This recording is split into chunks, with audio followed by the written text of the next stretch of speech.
Few names carry the cutting weight of Miyamoto Musashi. He wasn't just a warrior, he was a human storm, a spirit who, amid the muddy chaos of Japan's feudal civil wars, forged his very existence into a blade, straight, sharp, solitary. But what makes Musashi more than a blood-soaked legend is the paradox that grips us from the first moment. How can a man who killed over 60 warriors in deadly duels abandon everything and choose to spend his final years in complete silence, inside a cave, writing rules on how to live without desiring anything? That is the question guiding this descent. We're not here to merely revisit his strikes. We are diving into the forces that drove his hand and the ones that made him lay the sword down. This is not a video about fencing techniques, nor about samurais romanticized by cinema. This is a code, a call for those who are tired of seeking outside what can only be found within. Musashi was born in chaos and lived as a force without a homeland. He never served a master, never married, never bowed. His life was a manifesto against everything expected of a warrior: traditional honor, clan vows, glory rituals. He won every duel, some against famous swordsmen, others against entire schools. But contrary to what one might expect, this collection of victories didn't make him a war king. It made him a deserter of fame. Behind every battle won, Musashi found not pride, but emptiness. With each fallen adversary, a part of himself seemed to die too. He realized far too early that violence, even when just or necessary, carves a loneliness the world cannot cure. And that is why, after becoming undefeated, he did not open a school, did not write his autobiography, did not surround himself with flattering apprentices. He entered a cave atop a cliff and began to write. Not about how to kill better, but about how to live better, with less, with nearly nothing, with silence. That cave still exists today. It's in Kumamoto, and it's called Regando. There, in the last days of his life, Musashi wrote 2 documents. One of them is the famous The Book of 5 Rings, a strategic treatise on the mind of the warrior. The other is far more brutal, the Dokudo, the Path of Aloneness, a set of 21 rules so dry, so cold, so final, it seems to have been written with the tip of a sword and a hand already trembling with death. In these lines, Musashi asks for nothing.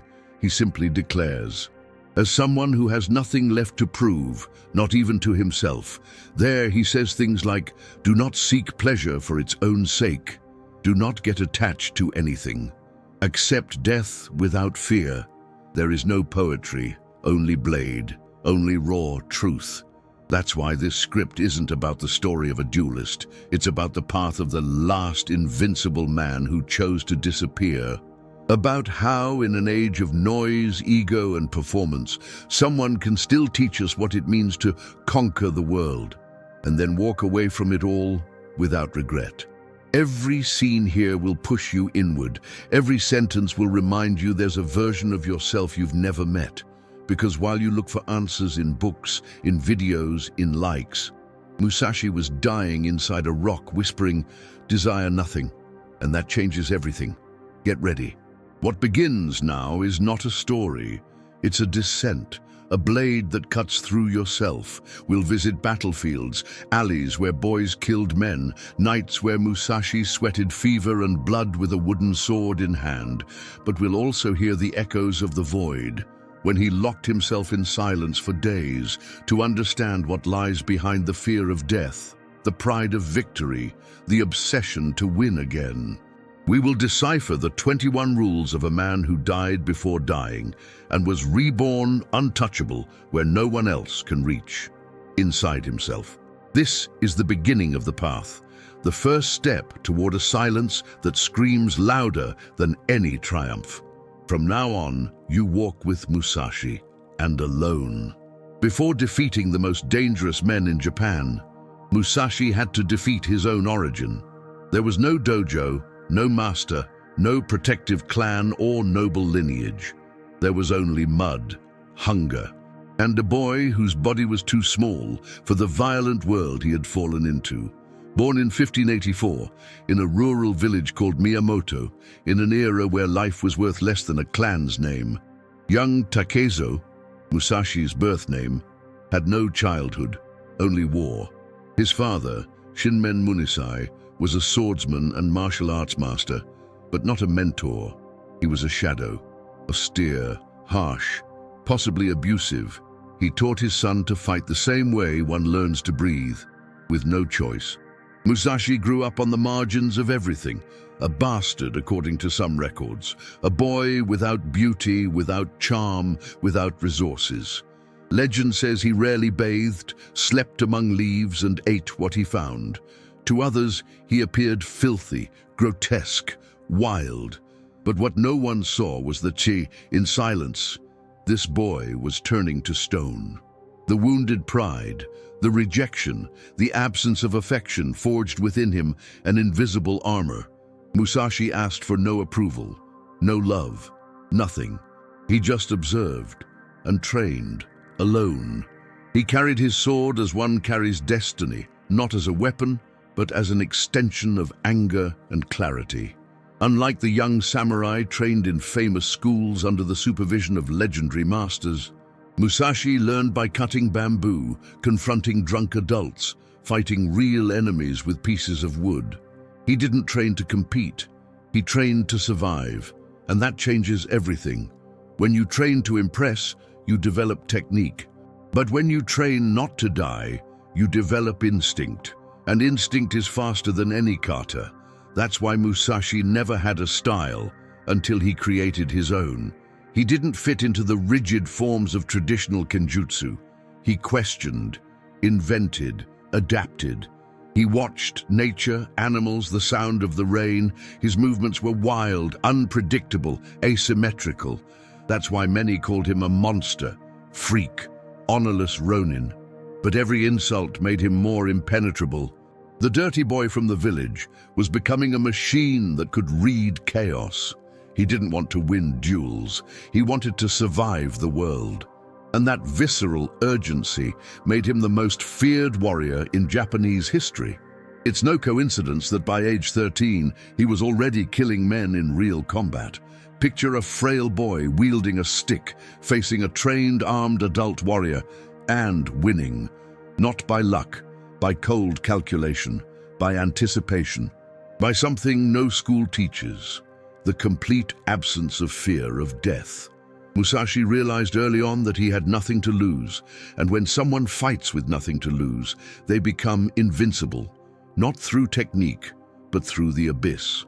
That origin, without school, without honor, without protection, turned Musashi into what the samurai feared most, someone who didn't play by the same rules. While others dueled with codes, he struck with timing. While they awaited ritual cuts, he improvised. While they relied on reputation, he relied on silence.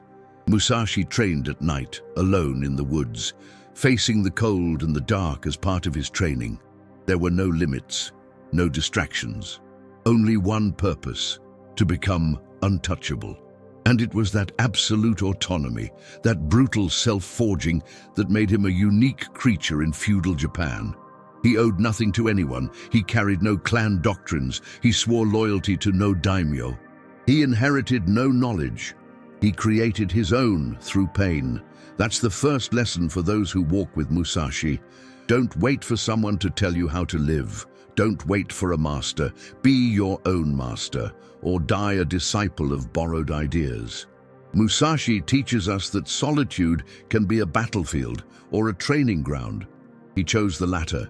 He dug, with his own fingers, the foundation of his invincibility. And he did it when no one was watching, when no one believed, when everyone laughed. But the silence of the strange boy would later become the terror of every dojo in Japan, because while others trained to obey, Musashi trained to be free. It was at just 13 years old that Miyamoto Musashi killed for the first time. 13.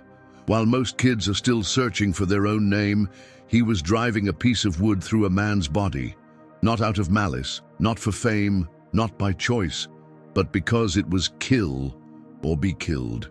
That duel against Arima Kihei, an adult swordsman from the Shinto-ryu school, was not a test. It was a sentence, a fatal mistake born from underestimating a boy from the countryside.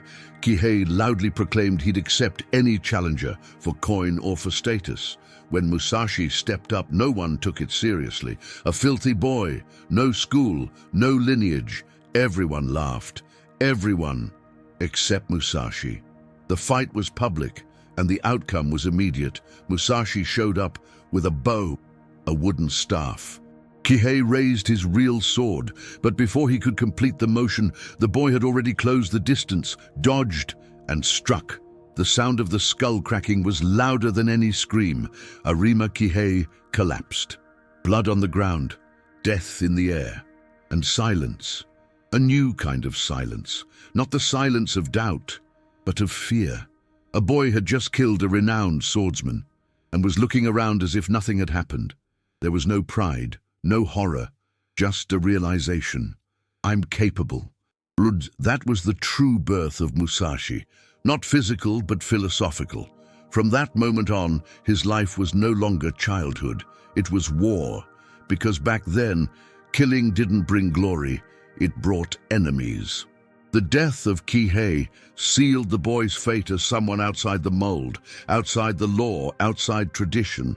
Other masters began to see him as a threat, a disgrace, a distortion. He didn't follow ritual, he didn't bow, he didn't ask, he just won. And he won like someone who owed nothing to anyone. That was unforgivable in the Japan of Bushido, where hierarchical respect was more important than raw talent. Musashi didn't follow the hierarchy. He ignored it. But behind the precise blow of a boy, there was more than physical skill. There was vision. Musashi already understood, even if he couldn't articulate it yet, that life and death are states, and that fear of one blocks the truth of the other. The one who fears death hesitates. The one who hesitates is already defeated. That's why Musashi never hesitated, ever. His first lethal strike was also an internal one. He killed hesitation itself. From then on, every movement became a declaration. Every duel was fought with the certainty of someone who has crossed a line and can never go back. That killer's maturity shaped his entire life. Not in the sense of emotional coldness. Musashi was sensitive to beauty, to art, to nature, but in the sense of a philosophical cut. He saw the world as divided into two types of people, those who understand the moment and those who wait for the perfect one. The first live, the second die. At 13, Musashi chose to live by cutting. And there's something brutally symbolic about this beginning. While other swordsmen trained for years before killing, Musashi reversed it. He killed before being accepted as a swordsman. That subverts the entire logic of formal training.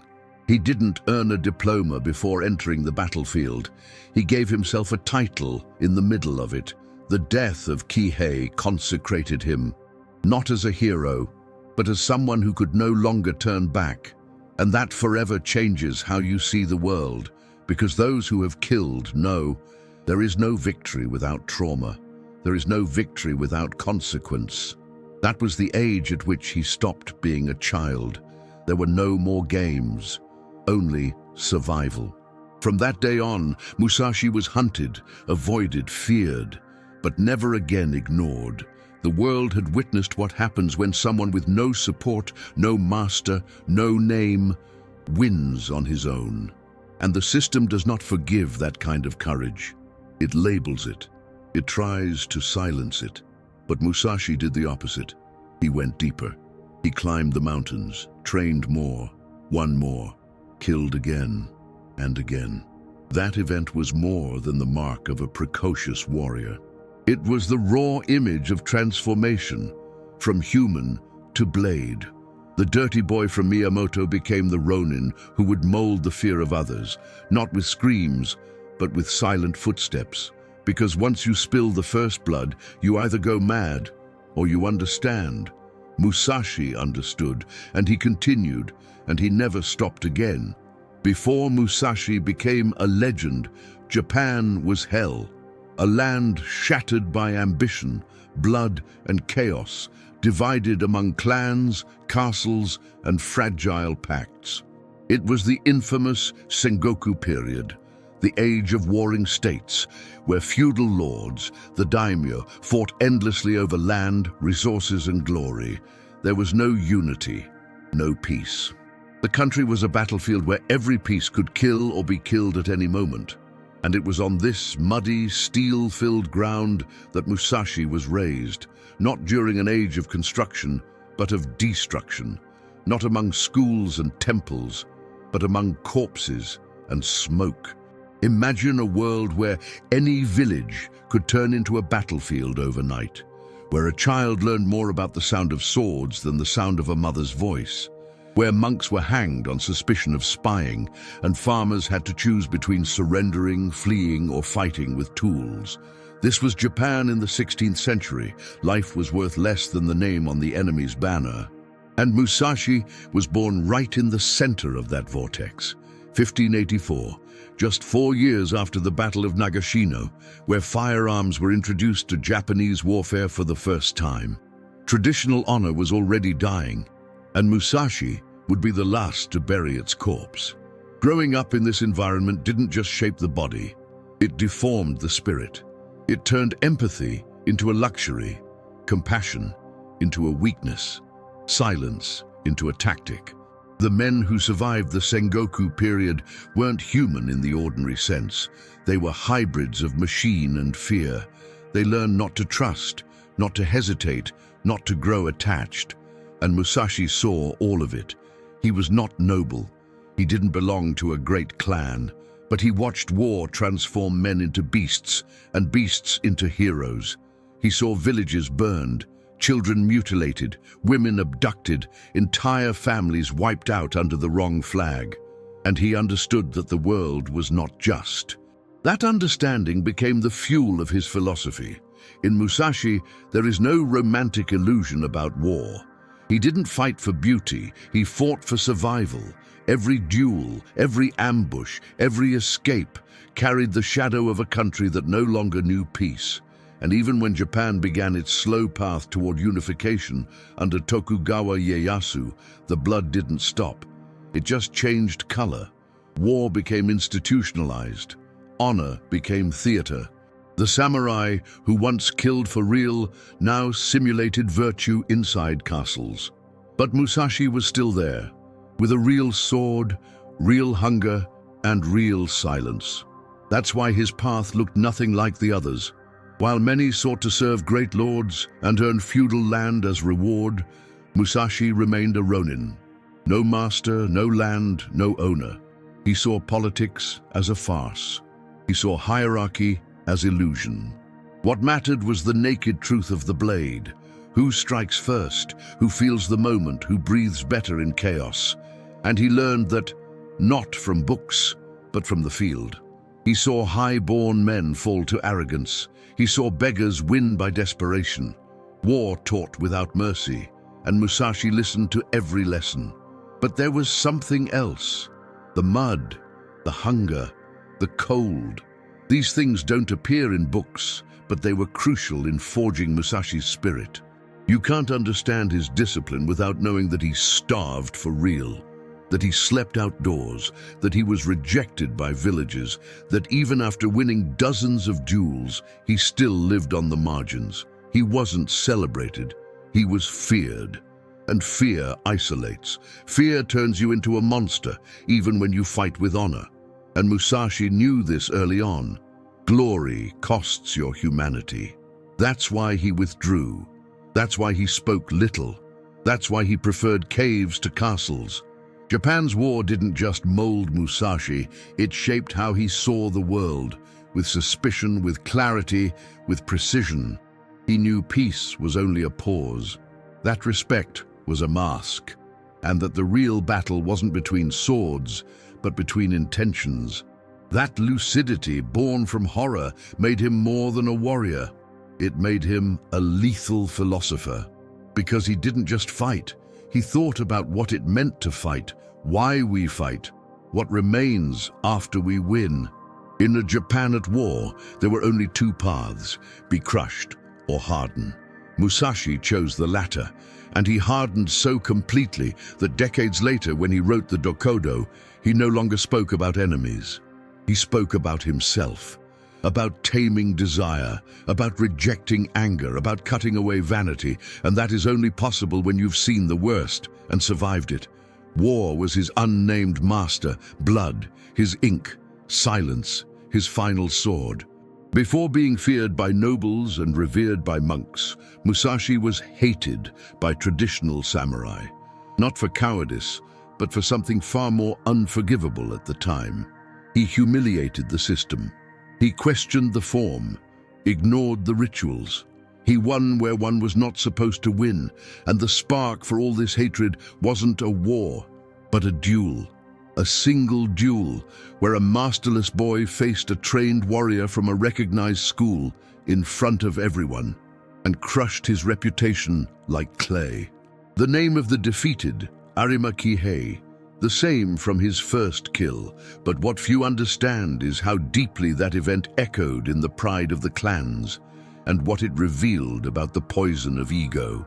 Arima Kihei was a member of the Shinto-ryu school, respected with formal lineage doctrine masters and disciples.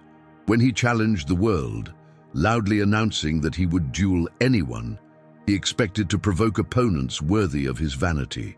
What he got was a barefoot boy, nameless, lowborn, holding a wooden staff and staring with eyes cold as stone. What seemed like a joke quickly turned into an affront.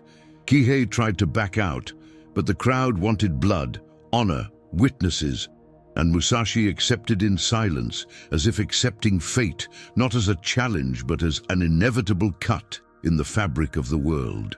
The fight was fast, brutal, without poetry. Kihei raised his sword with the slowness of someone showing off form. Musashi charged with the hunger of someone who didn't want to impress. He wanted to survive. In a single motion, he dodged, struck, and dropped him. Kihei's head hit the ground with the dry thud of shame, blood on his face, body motionless. And what remained? The silence of the crowd, the shock, the fracture. Because in seconds, Musashi didn't just destroy a man, he destroyed a system. The samurai system was built on hierarchy, ritual, and form. A warrior was supposed to fight with elegance, reverence, and technique, but Musashi proved that effectiveness doesn't depend on etiquette. And that, to the masters, was unbearable. A boy who didn't wear hakama, who didn't recite honor formulas, who had no school, who didn't kneel, who didn't dress like them, and still won. Worse, he won with a wooden stick against real swords. The humiliation was philosophical, because where they saw tradition, Musashi saw illusion. Where they saw ceremony, he saw vulnerability. From that duel on, Musashi became persona non grata. Not because of blood, but because of the mirror.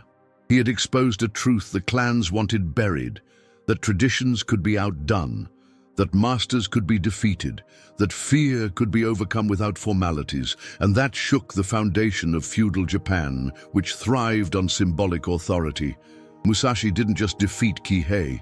He made it clear that anyone clinging too tightly to ego, posture, or school was bound to fall. That victory made him many silent enemies. Masters began whispering against him. Some tried to discredit him, others tried to kill him. But Musashi kept going because he didn't need anyone's approval. Each new duel was a confirmation of what the first had already screamed: I am free, and no one shapes me. He began challenging entire dojos, sometimes facing 2, 3, even 5 opponents in a row. He never lost, never followed the script, and with every new victory, the fury of the clans grew, because they couldn't beat him in battle. So they tried to beat him with reputation, called him dirty, immoral, anti-samurai. But Musashi had already understood, when the system can't control you, it tries to destroy you. That seemingly small duel was a turning point. It was when the figure of the traditional warrior began to collapse in the face of the real warrior, when school lost to reality, when doctrine lost to instinct, and Musashi became the symbol of that. He wasn't just the man who won, he was the man who revealed, who exposed that behind the samurai's elegance was fear. Fear of losing, fear of appearing weak, fear of falling before someone who didn't play by the rules. And that's why Musashi's duels weren't just physical fights. They were philosophical confrontations.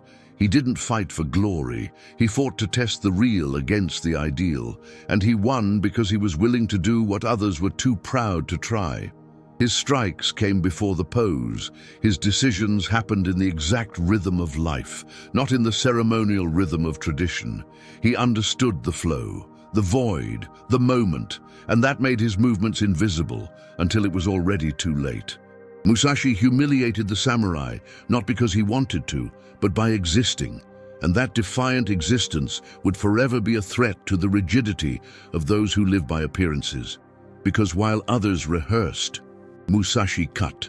Sasaki Kojiro was everything Musashi was not. Elegant, handsome, charismatic, refined, master of a legendary technique called Tsubame Geishi, the swallow counter, a style that was fast, fluid, almost poetic. He was the ideal samurai, the perfect warrior in the eyes of the system. He had his own school, loyal disciples, immaculate robes and fame. Kojiro was the embodiment of samurai pride. Musashi, on the other hand, was the dirty ronin, antisocial, awkward, unpredictable, a monster in the eyes of the court, and yet they were brought face to face in the most famous duel in Japan's history, a battle that was not merely between two men, but between two philosophies. And it ended with the silence of the waves washing away the blood of the invincible. The duel was scheduled for April 13, 1612, on Ganryujima Island, a small strip of land surrounded by calm sea and the echo of observing clans. Kojiro arrived early, honorable, disciplined, dressed like the warrior tradition demanded. Musashi showed up late, intentionally. He arrived by boat, slowly, carving a piece of wood he would use as a sword. Yes, Musashi would face the fastest and most feared swordsman in the country with a hastily sculpted oar. To many, it was disrespect, but for those who understood, it was psychology. Musashi knew Kojiro's real enemy was his ego. He knew his opponent's entire training depended on order, ritual, mastery of timing. So by delaying his arrival, disrupting the rhythm, he made Kojiro burn energy before the fight even began. Kojiro, visibly agitated, unsheathed his sword prematurely and threw the scabbard into the sea. And Musashi replied with the cutting line that still echoes centuries later. "If you've thrown away your scabbard, it means you don't intend to leave this fight alive." The fight itself lasted seconds. Kojiro charged with his legendary technique, but Musashi, wielding the improvised staff, had already read the movement. He dodged, countered, struck the skull with a blow as clean as it was final. Kojiro fell, blood in the sea, and silence again. Musashi's most symbolic victory wasn't just over a man, it was over the illusion of the invincible. Kojiro represented everything Japan expected from an idealized warrior. Musashi destroyed that image with a piece of wood and a calculated delay. That fight became etched in history as the pinnacle of Musashi's strategic genius. Not because he was faster, but because he was deeper. He understood that the mind wins before the blade, that breaking the opponent psychologically is more lethal than cutting the body, that the real battle begins days before the duel. Musashi defeated Kojiro because he fought like someone who didn't need to win.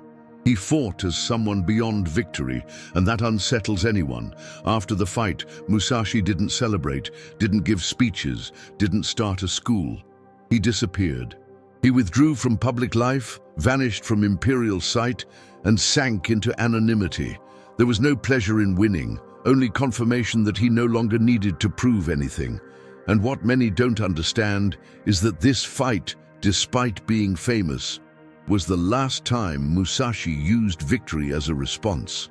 From that point on, his journey became increasingly silent, introspective, philosophical, as if Kojiro's death also killed Musashi's desire to keep dueling.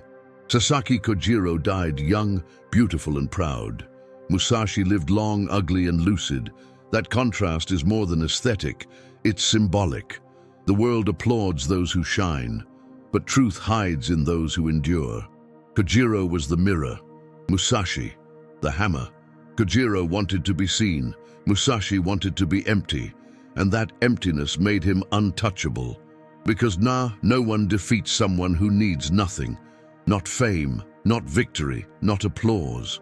And that's why the victory over Kojiro is in truth the beginning of the defeat of Musashi's ego.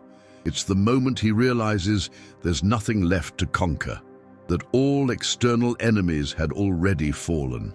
And what remained now was the hardest battle of all, against himself. From then on, the sharp blade gave way to the brush.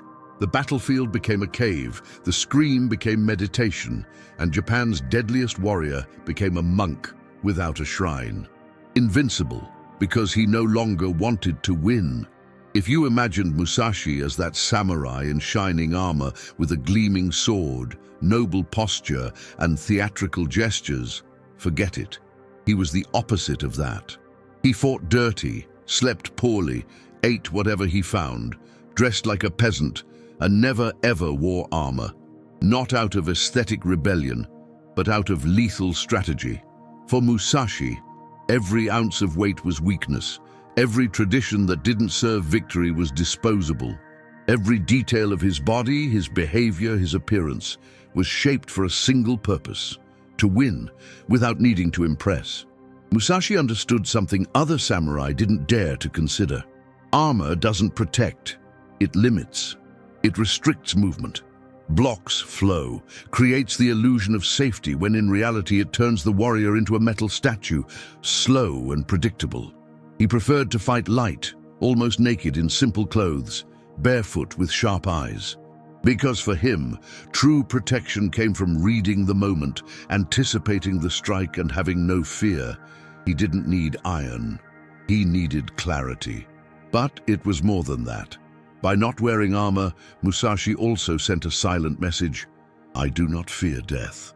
And that message in a duel destroyed the opponent's psyche before the first move. While others wrapped themselves in layers, Musashi showed up exposed, staring into the enemy's eyes with the certainty that he was fully there. No shield, no mask, no excuse. And that was unbearable, because protected men have something to lose. Exposed men are walking abysses.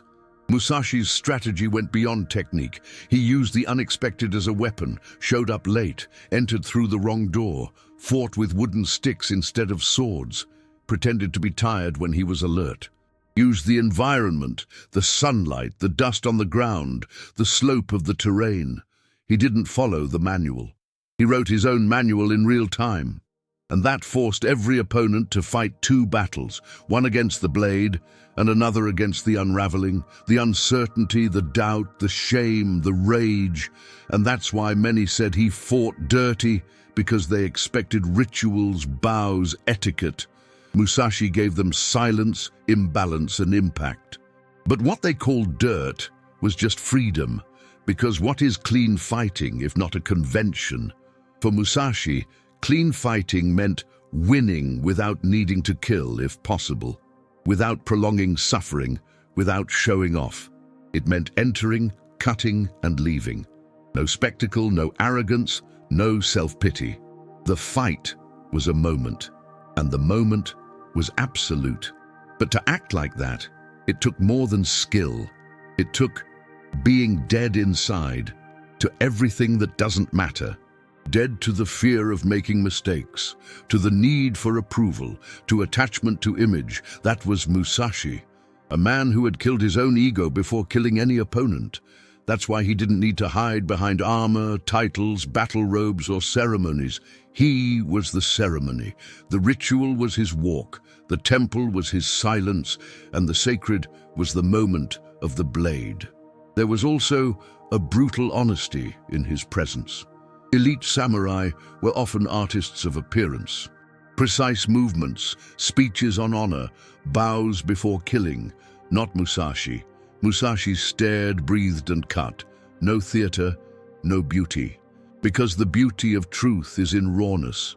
And Musashi's rawness was poetry without flourish. The simple fact that he was alive after more than 60 victorious duels, many against fully trained opponents, armed with all the pomp of feudal Japan, already said everything. It's not about appearance, it's about result. But perhaps the most painful part of this approach is what it teaches us about ourselves. How many armors do we wear every day? How many layers do we carry to hide our vulnerability, our insecurity, our hunger for approval? Musashi had no time for that. No space for that, because he understood far too early that true protection comes from not depending. Not on glory, not on tradition, not on gear, not on others. That's why he walked light, fought light, won light. Because he had already let go of everything that weighs us down, and that may be the sharpest cut of all. Not the one that slices flesh, but the one that slices illusions. In the world of the samurai, style was everything. There were millennia-old schools, sacred styles, unbreakable lineages. Each clan taught its technique as if it were a divine scripture, and any variation was seen as heresy. Most warriors fought with a single sword, the pakatana, the symbol of the samurai's soul. The wakizashi, the shorter blade, was reserved for indoor combat, or the ritual of seppuku. Never both at once. Using the two together was considered inelegant, improper, even ridiculous. But Musashi wasn't here to please the guardians of aesthetics. He was here to win. And with that mindset, he created his own style. Nito Ichi-ryu, the way of strategy with two swords. This creation was no accident. It came from a philosophical and practical insight that only someone who had truly fought could have. Over the course of dozens of battles, Musashi noticed that standardized movements with a single sword created openings. The free hand became useless, defense was limited, the mind became trapped in a single cutting pattern, and worse, opponents always expected the same stance, the same range, the same rhythm. He shattered all of it. Took his katana in his right hand, wakizashi in his left, and began to fight like someone writing in two languages at once. The impact was immediate and violent. The first duels using this technique left his opponents confused. Musashi struck from improbable angles, attacked and defended simultaneously. The left hand, once forgotten, became a threat. Every move now had two centers, two rhythms, two flows. It was like facing two men in one body, and this was more than a posture change. It was a mental rupture, because Nito Ichi-ryu demanded more than physical coordination. It demanded absolute mastery of attention, of symmetry, of total presence in the now. By wielding two swords, Musashi wasn't just innovating, he was insulting orthodoxy. He hadn't learned this style from any master. He had created it, alone, without permission, without ceremony. And in a Japan obsessed with tradition, that was an affront worthy of death. But the truth was, no one could stop him, because effectiveness spoke louder than custom. And every time he won with that style, the world had to accept, grudgingly, that a new paradigm had been born. Later, Musashi would codify this style in the Book of Five Rings, explaining in detail how to think like a total warrior. But the real manual was in his duels. Nito Ichi-ryu wasn't just about swords, it was about mindset. It was about not depending on a single solution, about never having just one answer. about understanding that in a world in constant motion, rigidity is a death sentence. Musashi translated that into technique. The technique became philosophy, and the philosophy became life. It's here that we realize Musashi didn't just create a new fighting style, he created a new way of being in the world. To be ambidextrous in the soul, to think in multiple directions, to be prepared for everything and attached to nothing. The second sword was more than a weapon, it was an idea. A scream against self-imposed limitation, an invitation to multiplicity, a reminder that yes, you can break the rules if you're willing to pay the price. The price of being called insane, arrogant, impure, but also the price of being free. Because Musashi wasn't a prisoner of any doctrine, each of his strikes said it loud. I am my own style. I am my own school.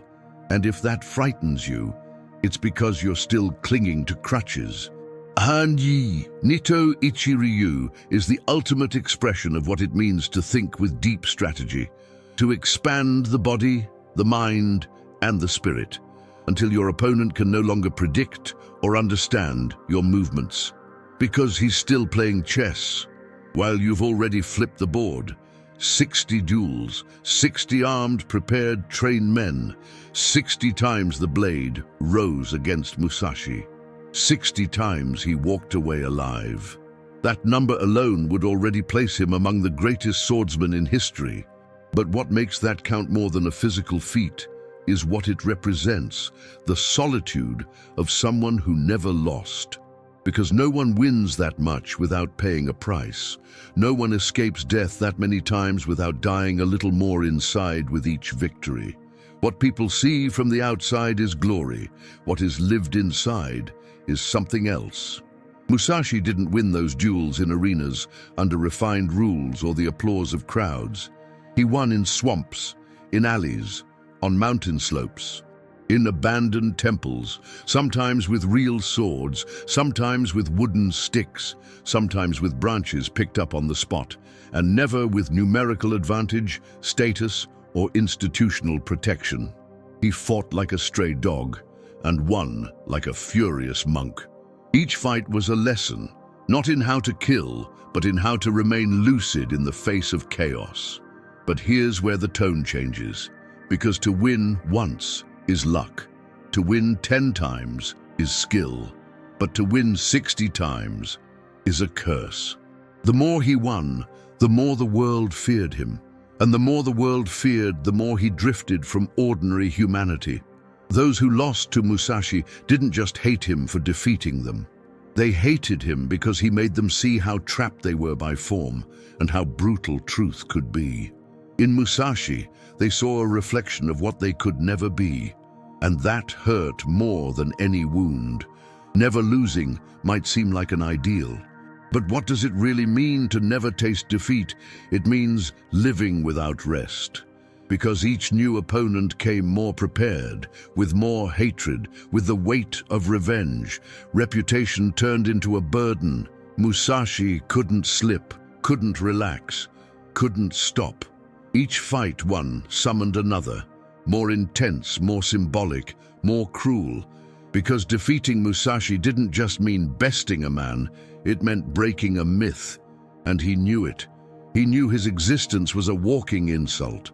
That the dojos whispered his name with venom, that the clans plotted against him, but it didn't stop him. Because he no longer fought to prove anything, he fought to empty himself, to understand in practice what lies beyond victory.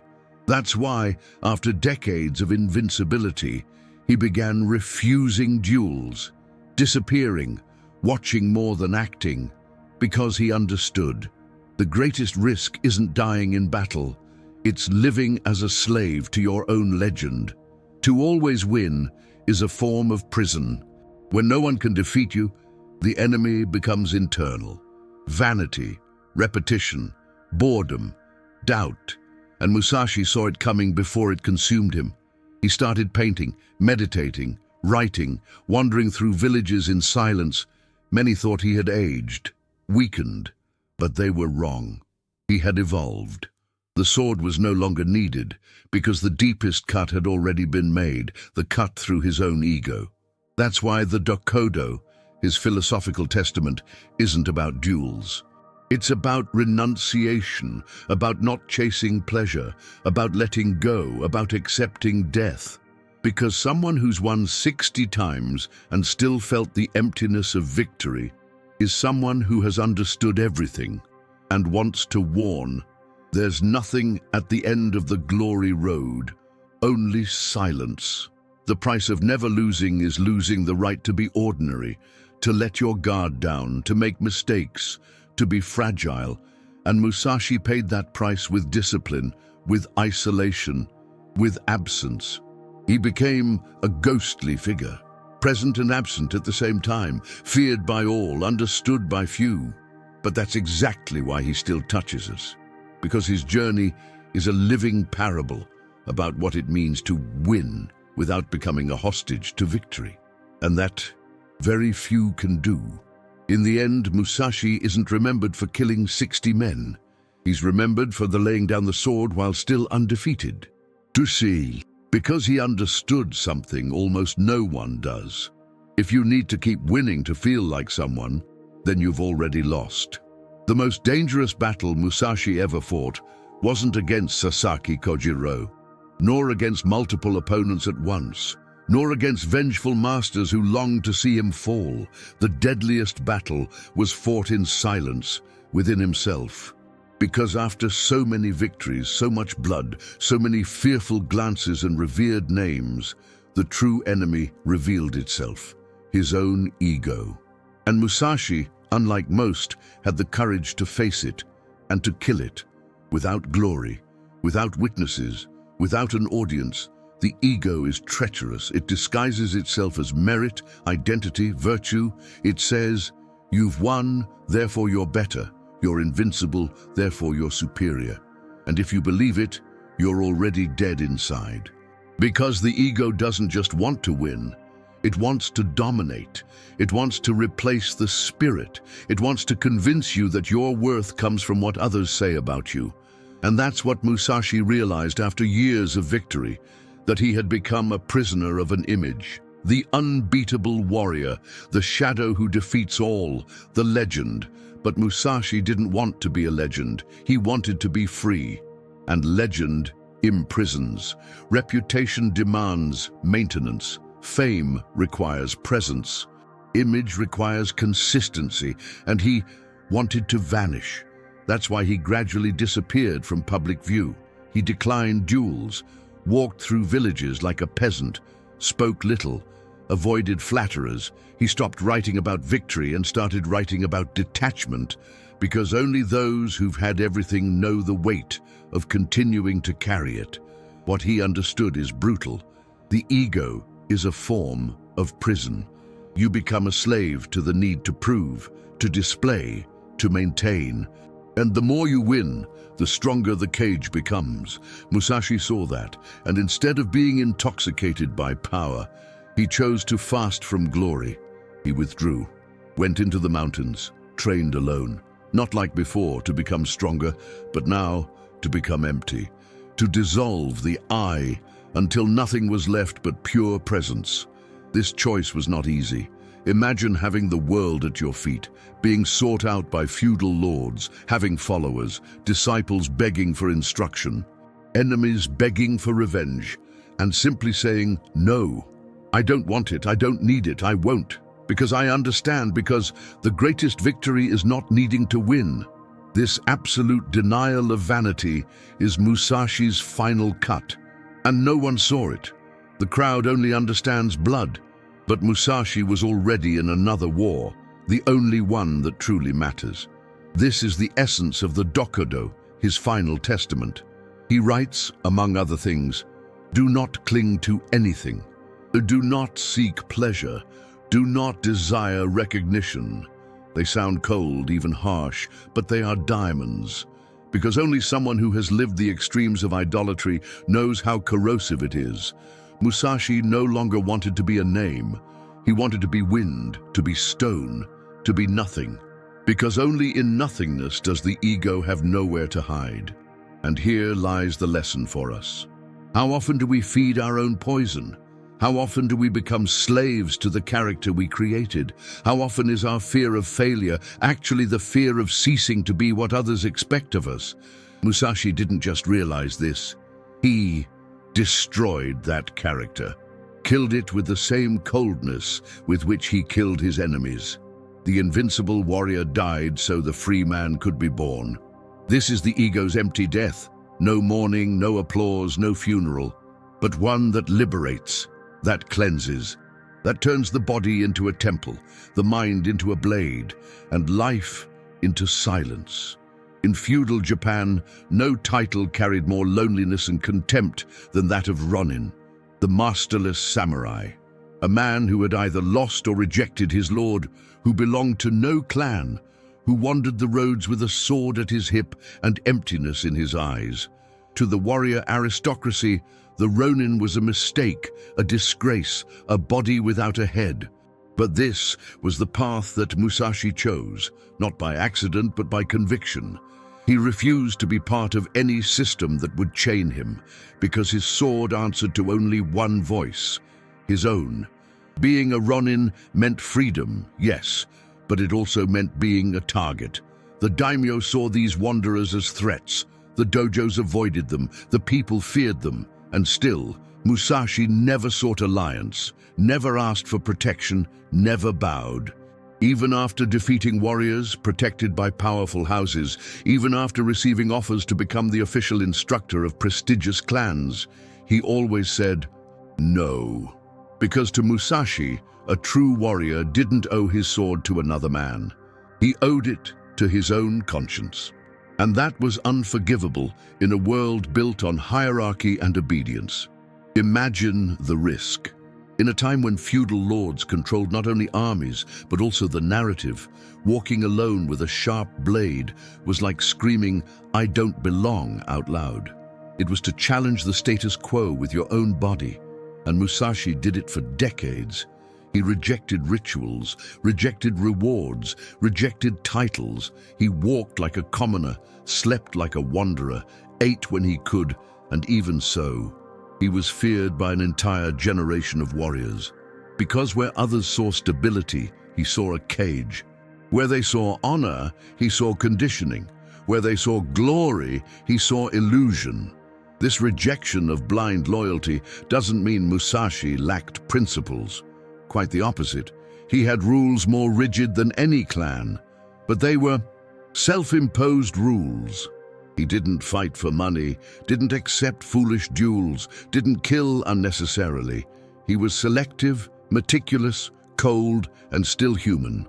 Musashi believed true virtue doesn't come from obedience, but from integrity. And integrity to him was only possible when no one controlled his steps.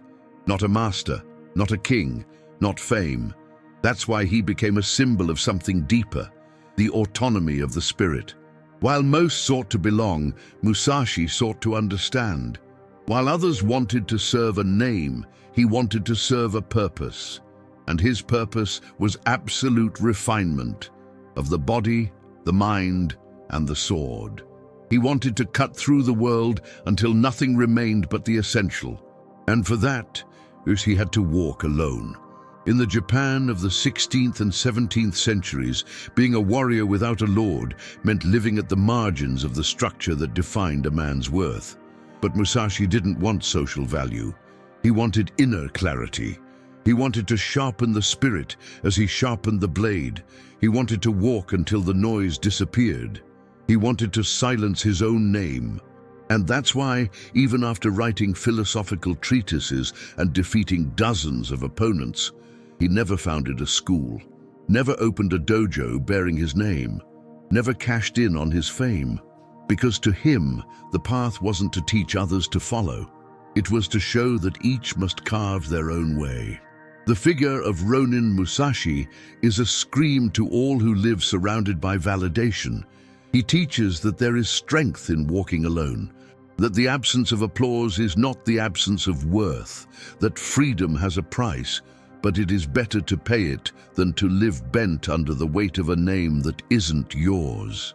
Musashi died as he lived, without master, without veil, without chain. And that's the lesson that crosses centuries, that echoes beyond the swords. To be a warrior without a lord is to be a man without lies. It's to look inward and recognize that no external power can give you what you already carry. But to access that, you must cut. Cut ties, cut habits, cut the masks, until what remains is what is untouchable, what you are, when no one is commanding you. Most people imagine duels as competitions, a clash between two armed men, full of technique and honor, trying to prove who is better. But for Musashi, duels were something else. They were survival. There was no spectacle. There was animal instinct, refined by discipline. Every movement was a response to chaos. Every cut was an interruption of death approaching. Musashi didn't fight to perform. He fought to continue. It was him against the world. The Japan Musashi lived in was not a land of harmony and cherry blossoms. It was a field of death. The wars had left scars on the earth and in men. The clans still fought behind closed doors. Duels were often ambushes, traps, tests of revenge. There were no referees, no audiences, no mercy. And Musashi knew that. He knew every challenge could be a disguise, that every dojo welcoming him could be waiting for the perfect moment to strike. That's why he never let his guard down, never trusted the setting, trusted only himself. There were times when Musashi fought against 2 or 3 opponents at once. There were ambushes where he had to use sticks, stones, the environment itself to survive. Not because he wanted to prove anything, but because he knew no undefeated man is ever forgiven. The more he won, the more eyes turned against him. The envy of the dojos, the resentment of disciples who had lost their masters to his blade, the shame of clans whose honor he had tarnished, all this formed an invisible army. And Musashi faced this army daily with the same sword that cut flesh, cut fate. That's why his victories were silent. There are no reports of celebrations, no records of banquets after the duels, only departures, changes of town, retreats. Because he understood, winning doesn't mean you're free, it means you're now the target. His sword was not a badge of power, it was a constant reminder that the world wants to destroy what it cannot control, and Musashi was uncontrollable. But there's more. The sword against the world wasn't just literal, it was symbolic. The blade was his filter for reality. Through it, he sliced through the veils of illusion, vanity, and social noise. He didn't just cut bodies, he cut falsehoods. He fought with steel, yes, but also with gaze, with timing, with silence. Musashi made each duel a space for revelation. He who hesitates dies. He who lies fails. He who pretends to be something he's not bleeds. He didn't duel with anger. He dueled with clarity, with precision, with the emptiness that only someone who knows death can carry. And it's that emptiness that teaches us. Because to Musashi, living was warring with what the world projects onto you. Expectations, roles, images, the weight of a name, the obligation to repeat. He rejected all of it with every step. Each duel he won was another cut in the narrative they tried to impose on him. He was saying, I'm not like you, I don't belong to your theater, I don't follow your script. The sword was the answer, and the world, the intruder. That is the dark beauty of Musashi's journey. He wasn't a hero who won with honor. He was a survivor who won with awareness. He knew the world doesn't forgive authenticity, that every time you are truly yourself, someone will try to silence you. And he accepted that, not with bitterness, but with resolve, with a cut, with a clean gesture, because in the end, the warrior doesn't fight other men. He fights the lie the world tries to make him swallow. And Musashi fought that war every day, with sword, with silence, with decision. He was the living resistance against the noise of the world. a sharp blade against the rotting flesh of convention. And that's why, even now, he continues to win, after cutting down 60 men and facing his own ego as a final enemy. Musashi did what none of his rivals expected. He put down the sword and picked up the brush. He withdrew from battlefields and plunged into a world that at first glance seemed the opposite of war, the world of art. The man who had once lived with bloodied fists began producing Zen calligraphy, painting birds and mountains, studying Chinese and Japanese philosophy, observing nature through silent eyes. But this wasn't an escape. It was a transition. It was evolution. Because the true warrior, once he understands the cycle of violence, doesn't keep cutting. He begins to create. Musashi withdrew because he knew the next level of discipline was no longer in duels, but in emptiness. In caves, abandoned temples, and silent gardens, he began to apply the same principles of the sword to paper. Each stroke was a strike, each curve a cut, each empty space a strategic pause. His calligraphy was dry, direct, vertical. His painting, minimalist, made with few strokes, but loaded with precision. Because the warrior who learned to kill without hesitation was now learning to express without exaggeration. Less movement, more truth. This might sound strange to those who only know Musashi as the legendary swordsman, but this is exactly where he becomes more than that. Because by dedicating himself to art, he didn't abandon war. He simply changed the shape of the sword. The brush became an extension of the body, just as the katana once was. The difference? Now the cut did not wound, it revealed. Now the battle was not against another body, it was against the illusion of complexity. For Musashi, art was another form of strategy, another battlefield where the mind was trained, where the hand obeyed the spirit, where the moment mattered more than any accumulated technique. And here lies the most philosophical point of this transition. Musashi understood that mastery is not external, it is internal. That the strength to cut another is nothing compared to the strength that no longer needs to cut anyone. And that is only possible when the warrior realizes that the greatest fight has always been against his own ignorance. That's why he painted.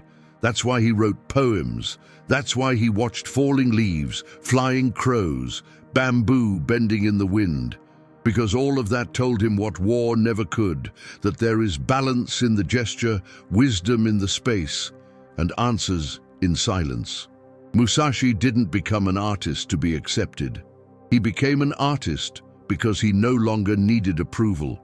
Because only someone who has tasted death and glory can touch simplicity without guilt. And it's in this phase that he gives us a new code, that every true skill, whether in battle or on paper, must come from the same place, total presence. The sword's strike and the brush's stroke become the same thing when done with attention, surrender, and absence of ego. There are records of him painting birds with a single stroke, writing poems without revisions, meditating for hours before putting a single character on paper. All of this was part of the same training. Because Musashi never stopped training. He simply transformed training into contemplation. He stopped seeking enemies and started seeking depth. He let go of repetition in favor of intuition, and once again became unbeatable, but now in the realm of the soul. It was during this phase that he began to speak less, to sleep among stones, to carry books instead of blades, to laugh more quietly, to respond with eyes, not words. The warrior was dissolving into the artist, but not from weakness, from understanding. Because in the end, everything is path, and the path that begins with blood ends in silence. The brush was his final sword, and with it, Musashi cut through the idea that victory is defeating another. He showed that the true cut is the one that removes the unnecessary from life, until only the essential remains, the moment, the presence. The precise line between everything and nothing, What do you do after winning every duel, after defeating the best, being feared by lords, followed by warriors, and respected by monks? What does a man do after seeing everything, surviving everything, crossing wars, killing legends, and dismantling his ego? If he were an ordinary man, he would build a temple in his own honor, write his story in gold, raise disciples, found a school. But Musashi was no ordinary man. He chose the opposite. Instead of rising, he descended into a cave alone to die in silence. The name of this place is Regando, a natural cave carved into a rocky hillside in Kumamoto province. Small, dark, cold, no luxury, no altar, no comfort. It was there, by choice, that Musashi spent his final months of life. He already knew death was near. He felt pain, suffered fevers. The body, once molded by war, now bent under the weight of age. But unlike generals who die in palace beds, Musashi chose to die where no one would see him, where no one would serve him, where no one would interrupt him. That cave was not a hiding place. It was a voluntary tomb, a stone womb where he could finally shed his last armor, his own body.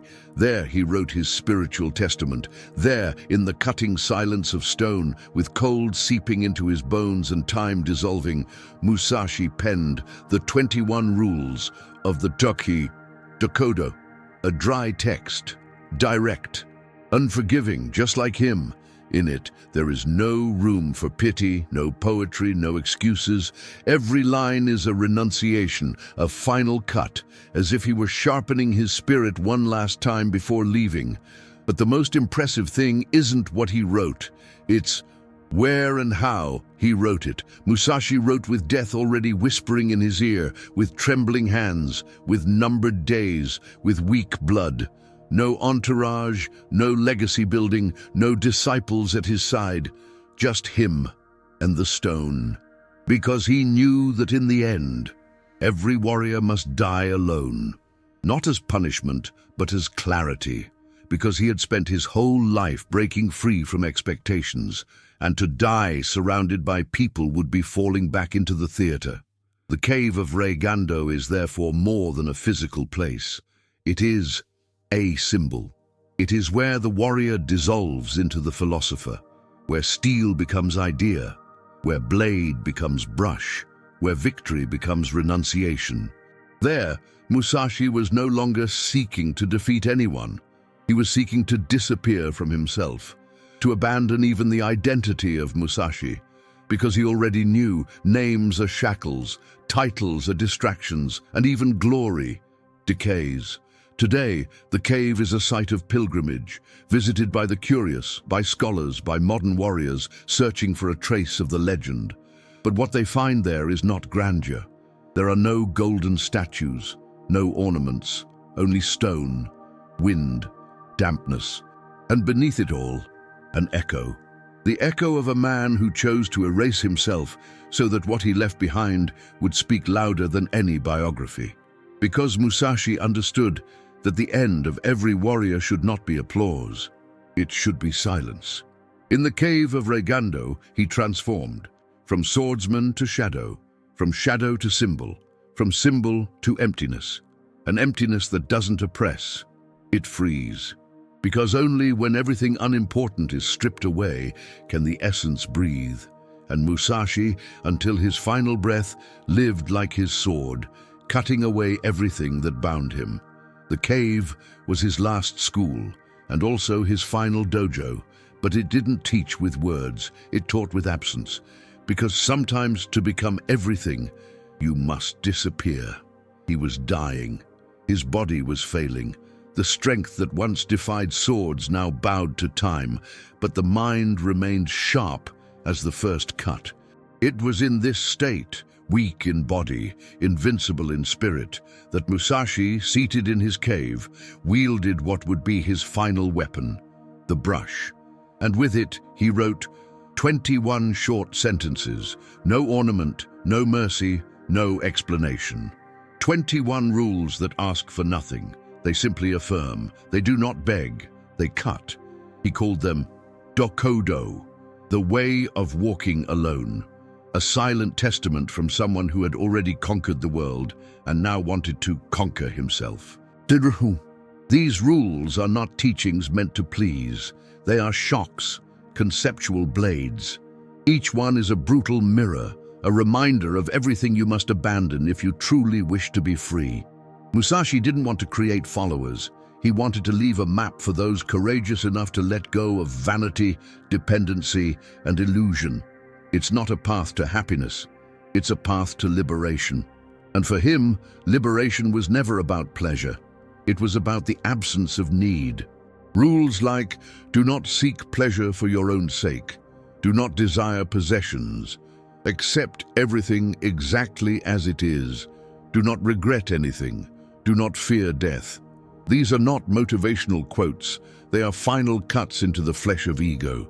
Directions for those who've realized the world cannot fill the void. For those who've understood that no title, no romance, no applause, nothing external can sustain a free soul. Musashi wrote these rules just days before his death. He requested no ceremony. He didn't demand they be read aloud. He didn't want them carved into stone. He simply handed the manuscript to a close disciple and fell silent. Because the true warrior doesn't shout his truths, he lives so deeply within them that his presence alone is enough. The Dokudo is the final blade, and perhaps the sharpest, because it doesn't cut flesh. It cuts illusion. It cuts the desire to be seen. It cuts the belief that life must make sense to be whole. And here lies the most disturbing part. These rules offer no comfort. They demand total responsibility. They say that everything you feel, suffer, crave, or lose is your problem. That pain is real, but resistance to it is a choice. That love is beautiful, but attachment is weakness. That glory is tempting, but also an addiction. That life, when taken too seriously, becomes a prison. And that the only true freedom is the one you build when you no longer need to prove anything, not even to yourself. The Dokudo is the opposite of what the modern world offers. We are surrounded by promises of pleasure, hacks to succeed, strategies to gain followers, applause, status. And then comes a man on the verge of death and writes, "Do not desire recognition. Do not be greedy. Do not bear a grudge. Do not be saddened by separations." These words may sound cold, even cruel, but they are true, because only someone who once had it all and still found the void at the heart of fame can write with such clarity. These 21 rules are not for everyone. They are for those who have bled inside, for those tired of chasing wind, for those who, like Musashi, know that there is a peace that only comes after everything dies. After the self dies, after desire dies, after the need dies.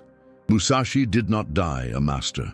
He died an absolute void, a space, an echo. And that is what the Dokudo is, an invitation to become the same, to stop being someone so you can finally be free. Of the 21 rules in the Dokudo, perhaps none is as unsettling as this one. Do not seek pleasure for your own sake. It's a sentence that seems to cut through bone, a direct affront to the logic of the modern world, which revolves around pursuing pleasure, comfort, relief, validation. Born a dry phrase, it doesn't justify itself, doesn't soften, doesn't open the door for negotiation. Musashi wrote it on his deathbed with a trembling hand in the damp darkness of a cave, and even so, it carries the weight of a blade. Because it is not just a rule, it's a revelation. Musashi knew what he was saying. He had access to pleasure. He was respected, feared, invited by feudal lords, desired as a master, revered as a living legend. He had status, fame, power, access. And still, he rejected it all. He turned down positions, refused to join clans, rejected luxury.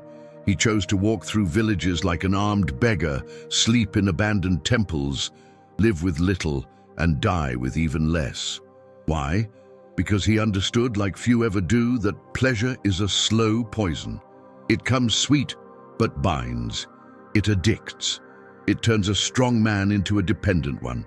And nothing was more intolerable to Musashi than dependency. Not seeking pleasure doesn't mean living in pain. It means breaking the cycle of escapism. Musashi saw pleasure as a distraction, something that pulls you away from pain, and in doing so, keeps you from growing. Because all growth comes from discomfort. All clarity is born from friction, and pleasure in excess acts like a fog. It numbs you. It comforts too much, and when you wake up, it's too late. You're bloated with vanity, soft in spirit, and vulnerable to any strike, internal or external. This philosophy is brutal because it demands constant vigilance. It says, "Are you hungry? Eat what's necessary, not what's pleasing." Do you love someone? Don't turn that love into possession or dependency. Did you win? Don't celebrate as if you've become someone more important. Everything that overly soothes the spirit for Musashi was dangerous, because whatever caresses, tames. And he would never accept being tamed, not by fame, not by love, not by comfort, not even by his own body. And here's the key. This renunciation of pleasure is not moralistic. It doesn't come from a religious sense of punishment. It's strategic. It comes from direct observation of reality. Musashi saw incredible men fall to excess. Brave warriors who, after a few victories, surrendered to luxury, to wine, to applause.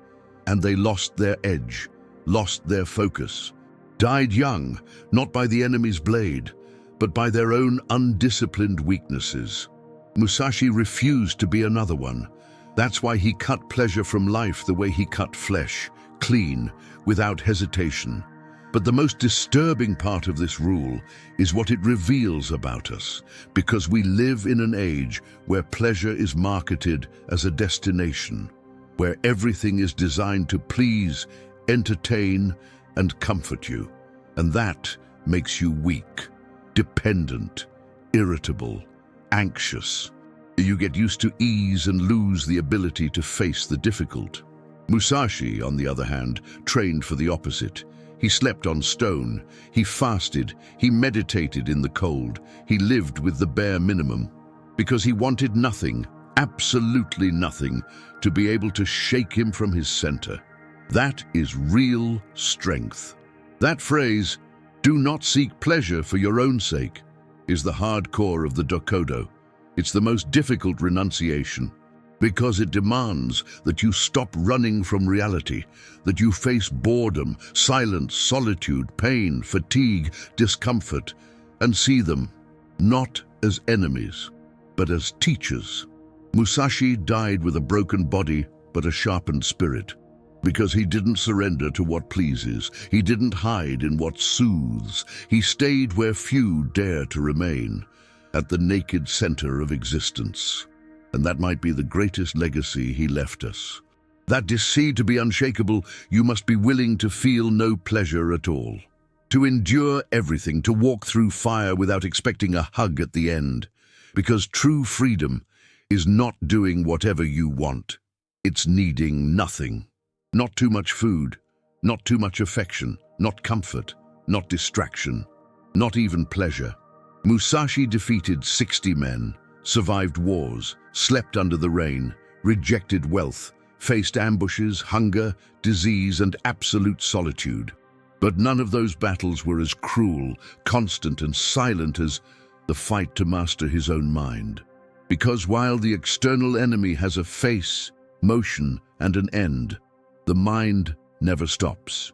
It lies, it demands, it sabotages, it craves, it suffers in advance, it clings to the past, it fantasizes about the future. And if you don't take the reins, it becomes an invisible tyrant, a cruel master wearing your own skin. Musashi understood this like few ever did. From a very young age, even while training alone in the open fields of Miyamoto, he already sensed that the sword, no matter how sharp, was worthless if the mind was clouded. and that the real strike didn't come from the wrist, but from presence, from full attention, from clarity. That's why throughout his entire life, he didn't just train his body. He trained his mind with the same intensity. Silence, breathing, observation, fasting, painting, contemplation, all were part of the same battlefield, the inner one. This idea appears powerfully in the Book of Five Rings, where Musashi declares, "You must make your mind like still water." That is, capable of reflecting everything but attached to nothing. When your mind is calm water, you see your opponent with precision. When your mind is a stormy sea, everything becomes blurred, and error becomes inevitable. Musashi saw the mind as a double-edged sword. Either you control it, or it cuts you. But mastering the mind is not about silencing thoughts. It's about not being ruled by them. It's seeing fear and not surrendering. It's feeling the impulse and not acting on it. It's hearing the inner critic and staying firm. Musashi practiced this in every detail. He slept where the body allowed, ate only what was necessary, lived with as little as possible to avoid feeding the mind with luxury. Because every comfort for him was a distraction, a chance for the mind to regain control. And whoever is ruled by the mind has already lost, even while standing. He understood that the external world is just a reflection of inner disorder, that it's pointless to defeat 1,000 enemies if you haven't yet defeated your own anxiety, vanity, resentment. That's why he spoke little. That's why he meditated. That's why he sketched in silence. Because mental control comes from repetition, from focus, from deep listening. It doesn't come from reading, nor from ready-made phrases, nor from eloquent speeches. It comes from cutting, from letting go, from radical attention. And there's something deeper still. Musashi knew that the mind hates the now. It flees backward, chasing guilt, or runs forward, chasing scenarios.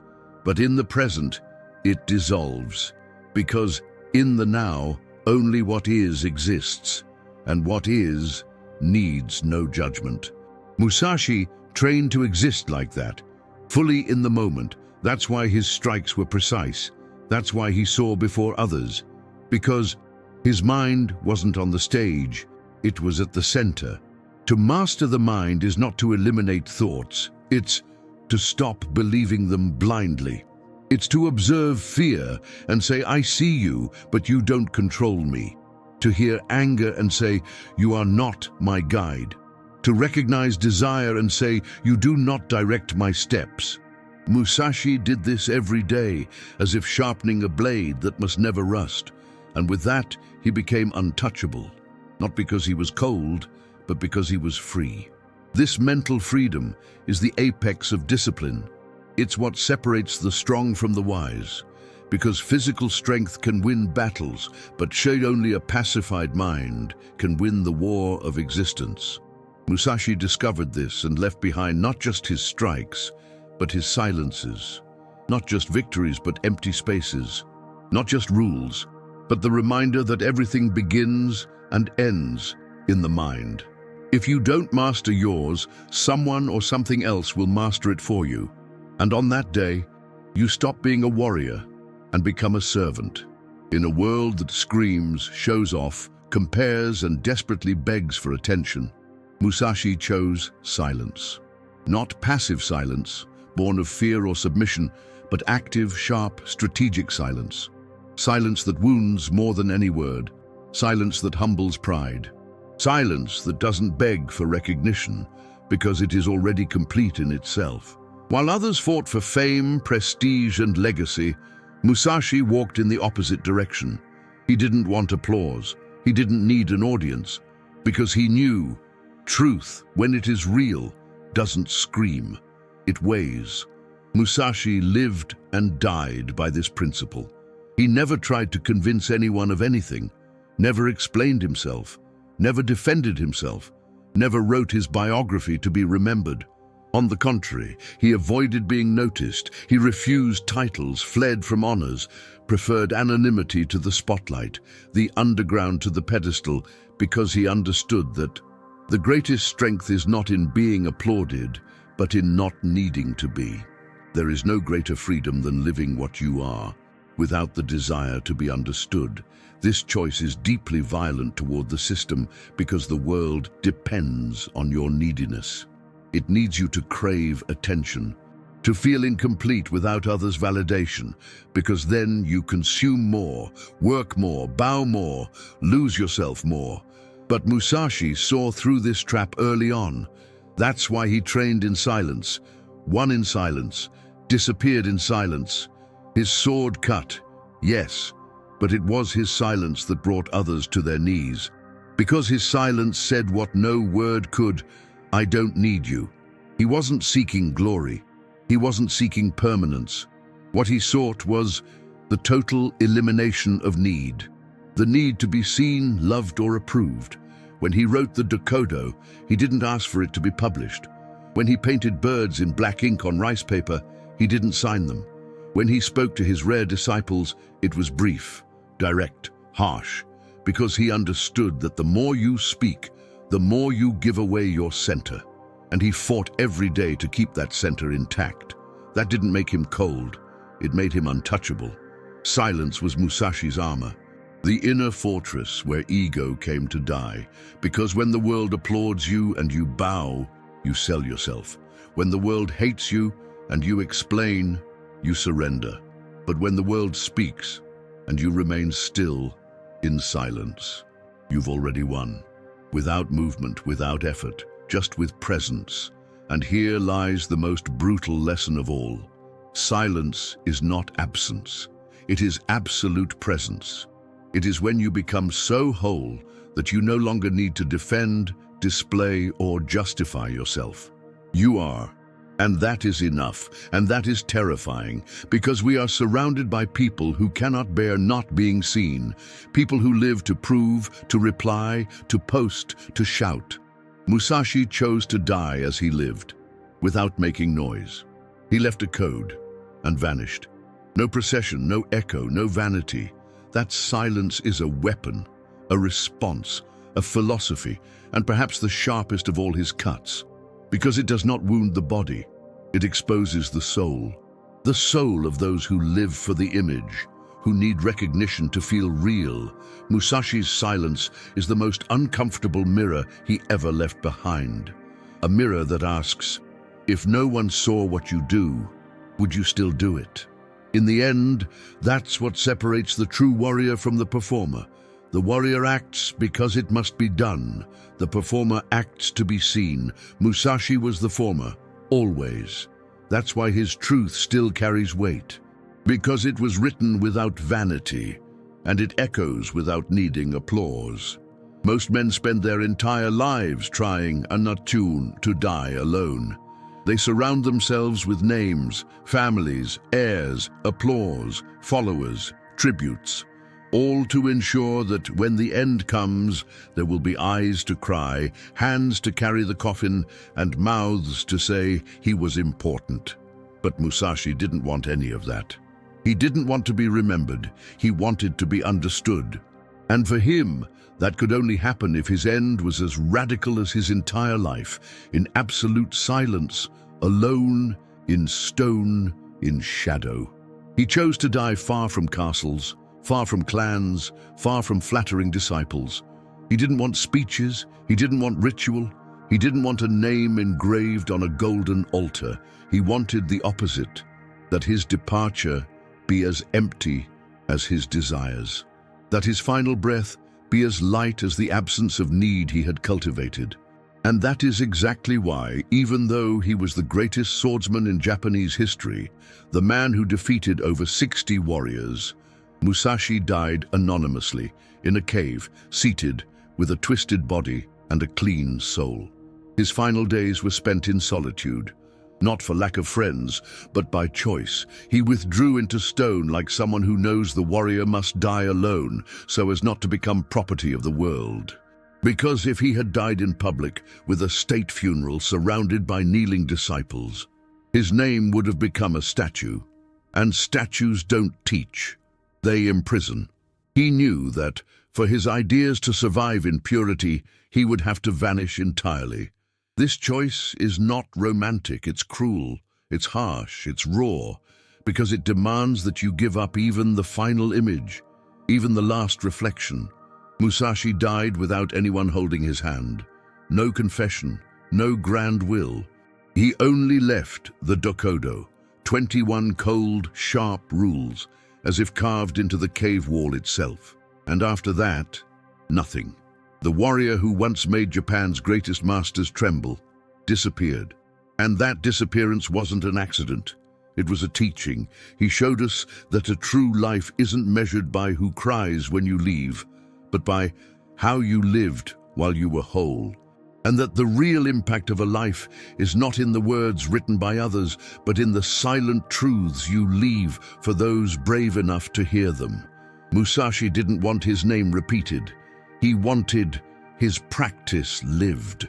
Because he knew names get corrupted, styles become businesses, biographies turn into marketing, but the silent practice of a man who died alone remains untouchable. That's the final strike of his philosophy. Musashi didn't seek to be immortalized. He sought to be forgotten in everything that didn't matter. He didn't want dojos built in his name. He didn't found a lineage. He didn't create an empire. He created a path, one that can only be walked by those willing, like him, to cut away everything, even the desire to be remembered. And that path demands a courage far beyond the sword, the courage to be nothing, the courage to live a full life being everything you are, and still depart without wanting anyone to notice, or me, because glory is not being eternal in the mouths of others. Glory is being whole in the moment, and then disappearing like the cut of a perfect blade, clean, silent, irretrievable. Musashi died alone, but he wasn't empty. He was full, because anyone who walks their own path all the way to the end no longer needs witnesses.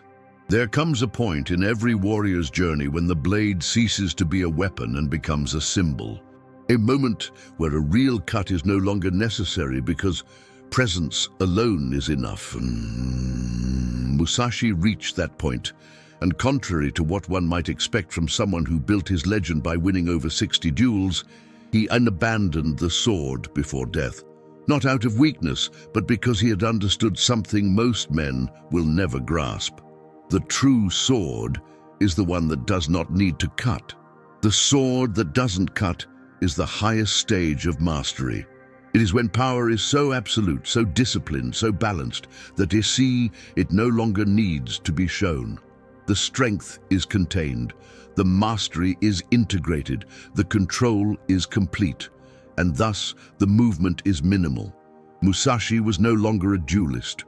He was a gravitational field. His mere presence destabilized those around him. His eyes, his breath, his posture said everything. The duel was already decided, before the blade ever left the sheath. He himself wrote, "The best victory is the one that does not require confrontation." And that is only possible when the opponent feels defeated before even engaging. Not by intimidation, but by truth. Because before someone who desires nothing, fears nothing, and is disturbed by nothing, there is no way to win. The sword that doesn't cut is, in truth, the spirit that doesn't react. And Musashi's spirit, in his final years, was untouchable. That symbolic sword began forging long before old age. With each duel won, Musashi distanced himself from the desire to prove.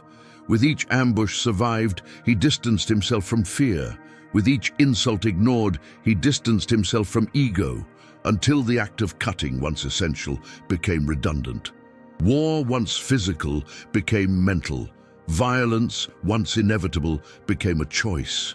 And then he chose no more. He chose the void, non-reaction, the silence that disarms, the calm that unveils. This philosophy goes against everything we've been taught. We are taught that strength is explosion, that mastery is dominance, that victory is crushing the opponent. Musashi shows otherwise, that true strength is restraint, that mastery is subtlety, that complete victory is the collapse of conflict. When you no longer need to respond, defend, or assert, because you are whole, because no external enemy can compare to what you've already overcome within. And this is not pacifism, nor passivity. It is absolute power, contained power. The choice not to use what you could. And that is rare, because most men, when given power, flaunt it. Musashi buried it, refined it, dissolved it, because he knew the most dangerous sword is the one the world forgets you carry. And more than that, it is the one you no longer need to carry at all. This final teaching from Musashi is the most revolutionary. He shows us that the path of the warrior does not end in blood, but in silence. That the art of combat does not culminate in destroying others, but in surpassing the need for confrontation.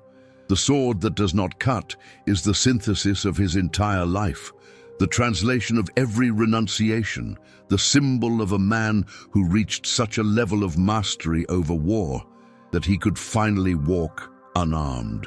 And here lies the provocation he leaves us with.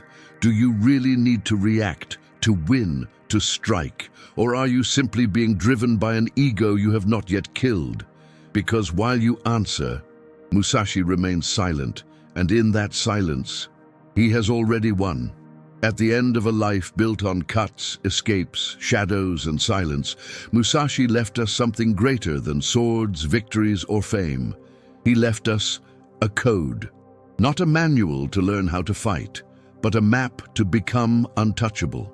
An invisible set of choices, principles, and internal cuts that together form what we can call the code of the invincibles.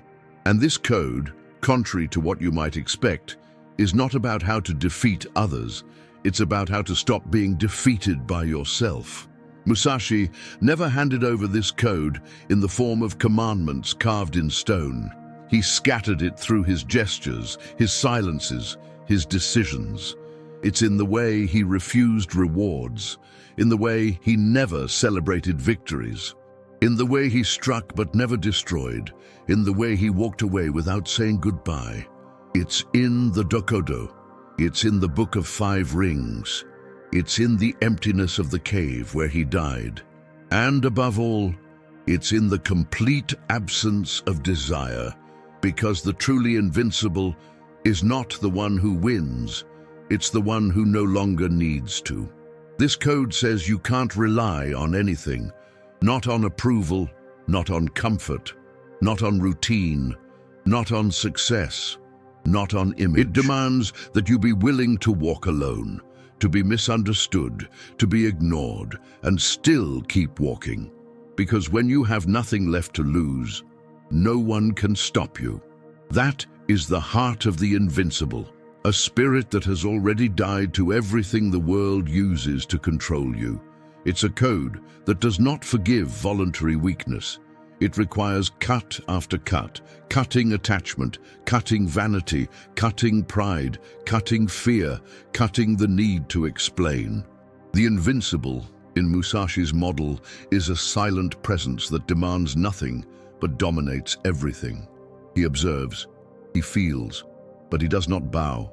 He acts, but never to prove himself. He withdraws, but never to hide. He disappears, but never to be forgotten. And this legacy, once understood, is uncomfortable because it demands that you stop blaming, stop delaying, stop dramatizing. It demands that you face yourself as a battlefield, that you understand the true opponent is not the world, it's your ego, and that every day without training, without internal cutting, without presence, is one more day spent serving what weakens you. The code of the invincibles is not found in libraries. It's found in the moments when you want to scream and choose silence, when you want to strike and choose to observe, when you want to give up and choose to move forward silently without an audience. It's in your ability to resist what comforts and persist in what sharpens. It's in your choice to be rock in a world that only teaches you to be foam. Musashi lived that code to the very end. He died without luxury, without fanfare, without an institutional legacy, but what he left behind cuts through centuries like steel. Because he became what everyone pretends to be, a free man, free from himself, free from the world, invincible, because he no longer needed to win, to domain, and that is his final invitation, that you stop seeking strength and start cutting weakness, that you stop begging for answers and start silencing your mind, that you stop chasing glory and start living as if you were already nothing. Because when you are nothing, no one can touch you. This is the code. Are you ready to live by it? At the end of everything, the wars, the duels, the cuts, the books, the gestures, the silences, only one path remained. And that path does not lead to castles, nor to temples, nor to glory, nor to applause. It leads inward, to the longest and most neglected direction, to the trail no one wants to walk, because no one can walk it with you. This is the Dokudo, the way of solitude. And Musashi walked it to the end, with tired feet, a crooked body, a calm spirit, and the gaze of someone who has seen it all and knows the true warrior dies alone because he lived alone. But that solitude is not abandonment, not emptiness, not lack. It is presence, clarity, density, the absence of noise, of interference, of distraction. It is the absolute silence of one who no longer needs anything, not answers, not company, not forgiveness. The way of solitude is not for those who want to hide. It is for those who no longer need to be found. It is where the ego dies, vanity rots, and what remains is pure, raw, invincible essence. Musashi made this clear with every gesture in his final years. When he could have become a master of masters, he chose reclusion. When he could have been worshipped like an imperial figure, he chose the stone. When he could have left behind heirs, temples, a golden lineage, he left handwritten rules on delicate paper, nearly crumbling, and vanished into the earth. Because he knew true greatness needs no echo. It only needs to exist. And this silent existence still haunts today, because it forces us to look at our own dependencies. How many of us can walk alone, can endure not being seen? How many of us live craving recognition, validation, company, explanation, a hug, a word, comfort? Musashi died without any of that, because he killed one by one, all the attachments still screaming inside him. And the last to die was the name. When he stopped wanting to be Musashi, the warrior, and became just a shadow, a soundless cut. The way of solitude is the peak of the Dokudo. It is the point where all the rules converge, where detachment meets silence, where desirelessness meets discipline, where absence meets freedom. It is where the warrior no longer needs to win, because he himself is the embodied victory. There are no enemies, no battles. There is only breath, earth, and the moment. And that is enough. That is why this path has no followers, because it does not invite, it does not promise, it does not explain. It simply exists, and whoever finds it just must walk it without guides, without tracks, without assurance. Musashi walked that way, and that's why he died whole. Because integrity is not in how you are remembered. It's in how you walked when no one was watching. This is the final destiny of the warrior who broke with everything. To be forgotten by the world, but remembered by eternity. Because while names die, paths remain. And the Dokudo, even today, cuts through souls as it once cut through bones, with precision, with absence, with strength. The true warrior walks alone. And in that silence, he finds everything.